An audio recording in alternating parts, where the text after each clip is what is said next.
Good morning. Hello. We are later than usual, but that's okay because I got a terrible night of sleep. But I'm Matt with So Cincy, and I'm trying to turn my light on. It's not working. Let's try this again. Oh, there we go. All right, here we go. We're rocking and rolling today, folks. Hello, hello, hello. I hope you all are doing well. I hope you all had a great weekend. It was a big weekend for NFL football and all that stuff. I saw that. And then the World Cup was also going on. And France won. No, Argentina won. Or whoever was. I don't know. I don't watch soccer, so I couldn't tell you. All I know is I had a bunch of people talking about it on Facebook. And that's all I saw. So we're going to go ahead and jump right into today. Today we're going to be in, I'm not even ready. I'm not even prepared. We're going to be in, what do you call this? We're going to be in Deuteronomy 6 today, verses 13 through 25, which is the last of the book. And this is all jacked up. Man. All right, let's see what we can do here.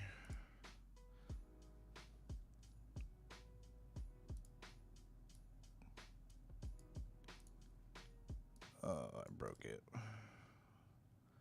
Oh, well, we're just going to have to leave it like that. We'll just have to... There we go. That's good enough for now. That's good enough for now. Okay. All right. Sorry about that. Sorry it took so long. Different window up, and it was all messed up. So I apologize for that. All right, Deuteronomy 6, 1 through, no, not 1, 13 through 25. Let's try this again. All right. And as always, on Monday, we do a question out of the catechism. And so today's question is the title of the live stream, which is, what does God require in the first, second, and third commandments? So verse 13, you must fear the Lord your God and serve him. When you take an oath, you must use only his name. You must not worship any of the gods of neighboring nations, for the Lord your God who lives among you is a jealous God. His anger will flare up against you, and he will wipe you from the face of the earth. You must not test the Lord your God as you did when you complained at Massah. You must diligently obey the commands of the Lord your God, all the laws and decrees he has given you. Do what is right and good in the Lord's sight, so all will go well with you. Then you will enter and occupy the good land that the Lord swore to give your ancestors. You will drive out all the enemies living in the land, just as the Lord said you would. In the future, your children will ask you, what is the meaning of these laws, decrees, and regulations that the Lord our God has commanded us to obey? Then you must tell them, we were Pharaoh's slaves in Egypt, but the Lord brought us out of Egypt with a strong hand. The Lord did miraculous signs and wonders before our eyes, dealing terrifying blows against Egypt and Pharaoh and all his people. He brought us out of Egypt so he could give us this land he had sworn to give our ancestors, and the Lord our God commanded us to obey all these decrees and to fear him so he can continue to bless us and preserve our lives as he has done to this day, for we will be counted as righteous when we obey all the commands the Lord of our God has given us. So again, the question, what does God require in the first, second, and third commandments? And as we look back, we want to ask our typical Bible study questions. What does this say about God, about Jesus, about his plan?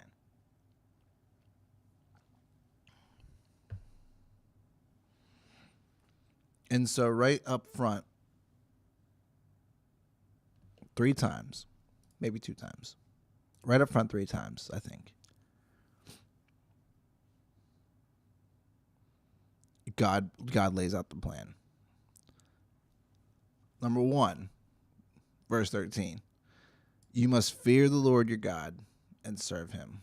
When you take an oath, you must use only his name. Of which I think, and I could be wrong here, I'm okay with that. I'm okay with being wrong. I think scripturally also,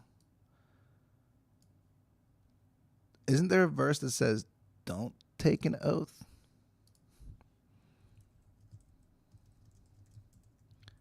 I thought there was like just let your yes be yes and your no's be no's.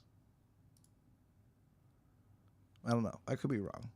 I thought I could find it real quick, but I'm not finding it at all. So we ain't gonna waste time search for it. But for the Old Testament, for the what do you call it? For the intended purposes of the audience here, to the Israelites, that I think Moses is talking to here. I don't know. I could be wrong. But whoever was talking to that audience, who said, when you take an oath, you must use only his name. And so that was part of it. So number one was fearing God and serving him. The second thing, as part of the plan, is you must not worship any of the gods of neighboring nations. So fear the Lord and don't worship anybody else. Like, these are the starting places of saying like, hey, like, I am God and I am someone to not be pushed. Don't push my buttons and all those things. Fear me. Don't worship anyone else. Only worship me. And then it says, for the Lord your God who lives among you is a jealous God. His anger will flare up against you and he will wipe you from the face of the earth. So he's pretty serious with two. And then the third one, you must not test the Lord. What I said, don't push the buttons. You must not test the Lord your God as you did when you complained at Massah. Now, I don't know the context behind that, and if I would have did a little bit more research, I probably would have figured out what was going on with Massah, if I'm even saying that right. But apparently something happened where they were complaining at Massah. And that tested him. And he's saying, like, hey, don't test me. Don't push me. And so this is what it's saying about God. Like, he's like, I'm so important. I'm making these first three rules all about me. That's how important I am. Number one, fear me. 2, don't worship anyone else. Love and worship only me. And 3, don't test me. It's like a parent. Like worship me, fear me, don't push me. It's great. I love it. By the way, this episode of the stream is powered by coffee. I'm always drinking coffee on the stream. If you ever want to know what coffee I drink, it's Intelligentsia. So that is my go-to brand. I love it. So what does this say about God, about Jesus, about his plan? That God's pretty, like, legit.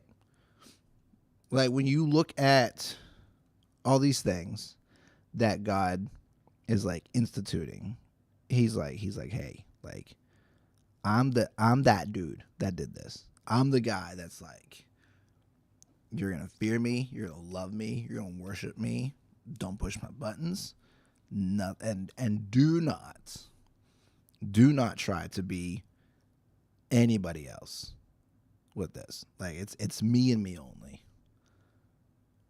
What does it say about God, about Jesus, about his plan? What does it say about humans? That even though, let's jump down a little bit. Verse 20.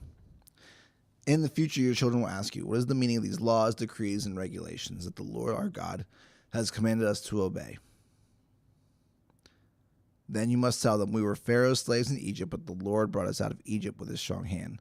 The Lord did miraculous signs and wonders before our eyes, dealing terrifying blows against Egypt and Pharaoh and all his people. And he brought us out of Egypt so he could give us this land he had sworn to give our ancestors. And Lord God commanded us to obey all these decrees, to fear him so he can continue to bless us and preserve our lives as he has done to this day. We will be counted as righteous when we obey all the commands the Lord has given us. So as humans, and I think I talked about this on Friday, I did. As humans, we're forgetful individuals. We forget the amount of stuff that people do for us, and specifically when referencing God, we often forget what God has done for us. And so if you listen to Friday's, what's the date on that? That would be the 16th.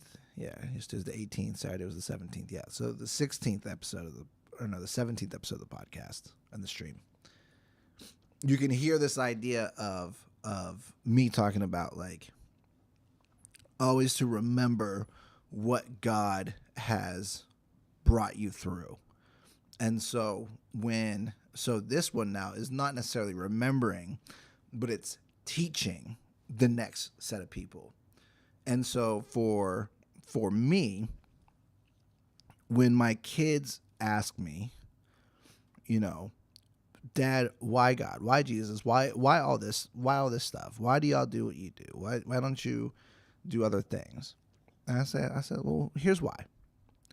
There was a time where, and it continues to this day, there was a time where things didn't make sense, and somehow, some way, God came through.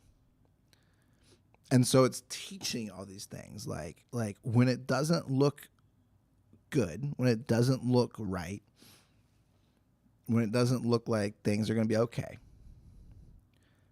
that's a perfect time, if any, to take it to God and be like, God, deal with this. I don't know. Previously, I want to make a what do you call it? A correction live here on the stream and on the podcast. Before I've said that pray in such a way that God will change his mind. So God can't change his mind, first off. And I couldn't think of a better way to say this. But I talked to a smart man. His name is Chance Klosky, my best friend. Love him to death.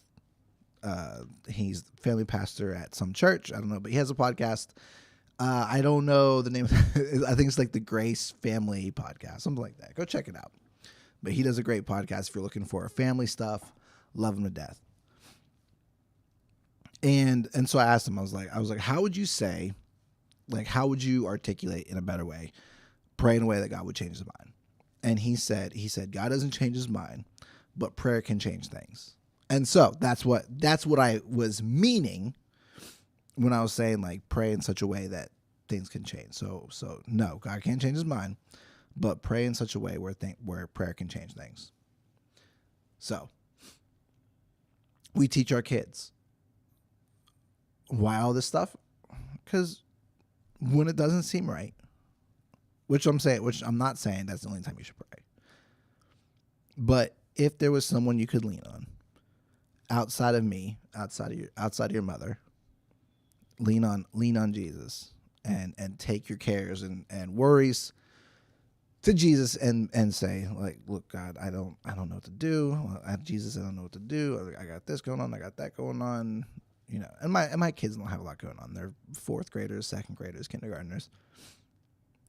But it's funny, and I remember this. I'll tie it in this way.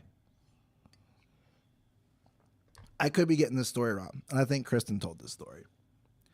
They were somewhere. They're at a store. They're at a mall, something, but it was packed out, and they needed a parking spot, I think it was.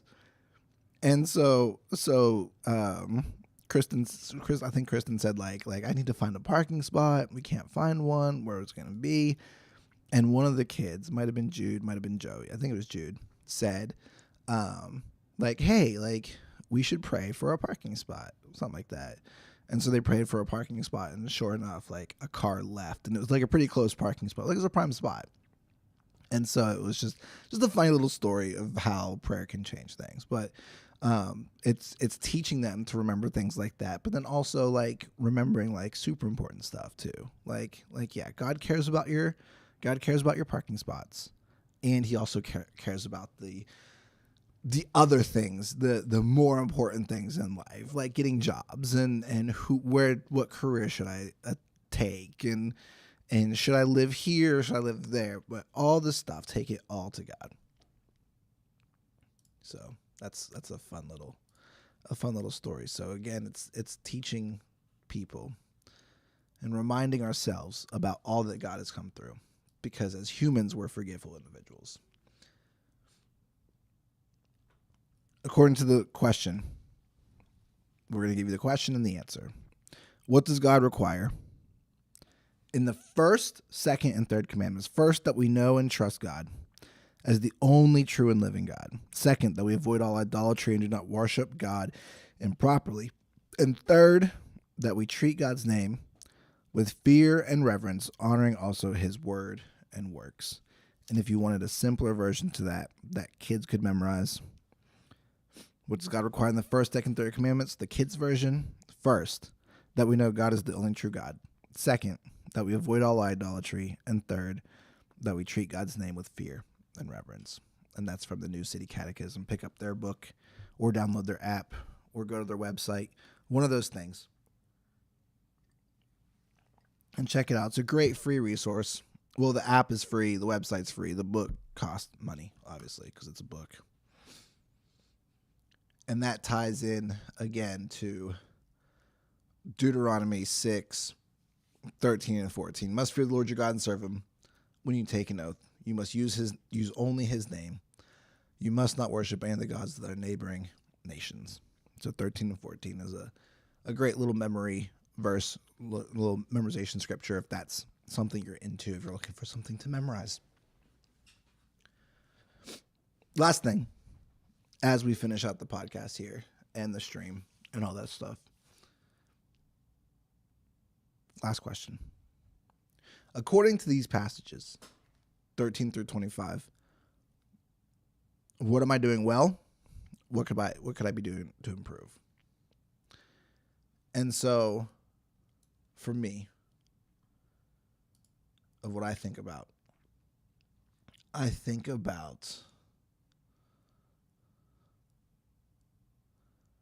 16 and 17. You must not test Lord your God as you did when you complained at Massah. You must diligently obey the commands of the Lord your God, all the laws and decrees he's given you.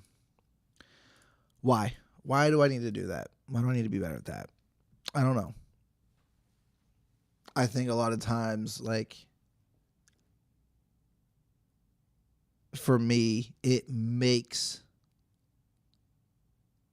it's the stuff we do on Wednesdays, it's the Proverbs, living life in a way like that makes things just quote unquote easier on you. What I found in life in my short 36 years of life is that oftentimes when I do things my way, when I think this is the right way, and I don't consult God about it, I take the approach of, this ain't a big deal. I think I can handle this. And then I usually mess it up anyways. So I think for me, no matter, what I was saying earlier, no matter how small or how big, whether it's a parking spot, whether it's who do I marry, that kind of thing. Small decisions, big decisions in life, for me, going to God and saying, God, what is your wisdom in this? And acting accordingly to that, from what I hear, and taking my time and being patient with it, and not having to rush it. And if there's people that my decision affects, just telling them hey, this is going to be something that might take a second for me to figure out, instead of just being oh, I think this is the right way. And so it's just being in that space of being diligent to pray and seek God and say, hey, what do you want me to do in this? And doing it off that. And I think that's a good place. So I turn it over to you. What are your thoughts? Where do you stand? What do you need? What do you need? What could you be doing better? What do you do well according to this passage? And then lastly, who do you share this scripture with? Who needs to hear what we talked about today in Deuteronomy 6, 13 through 25? Who can you encourage with it today? But that wraps it up for this edition of the stream. Again, I'm Matt with So Cincy. If you liked the video here on YouTube, leave a like. If you're listening to the podcast form, leave a like. I don't know podcast work. Thanks for listening. There's like 7 of y'all out there that listen to the podcast, and that's just absolutely amazing. Because I'm like, who wants to listen to my podcast? I'm like, that's awesome. But you can give us a follow everywhere on social media. We're on TikTok, Instagram, Twitter, Facebook, all at So Cincy. If you want to connect with us there throughout the week or on the weekends or anything like that, I'm always on social media because I'm addicted to my phone. It is what it is. But yeah, subscribe to the channel. That's the big thing. If you can subscribe, we're at 56, I believe. If we can get to 60 by New Year's Day, I'll be a happy guy. Take it one step at a time, baby. One step at a time. But again, we love you. We hope you have a great week. We're going to be here all week and next week. I know a lot of people usually take off between Christmas and New Year's. We're just going to keep doing this. Hopefully, I'm going to get to bed sooner and do this at our normal 7 time and not 8:40 into 9 o'clock. But my body's just like, hey, you don't got to get up and take the kids to school. So keep sleeping. That's what happened today. We love you. And we will see you on the next episode, which will be Wednesday. Love you. Bye.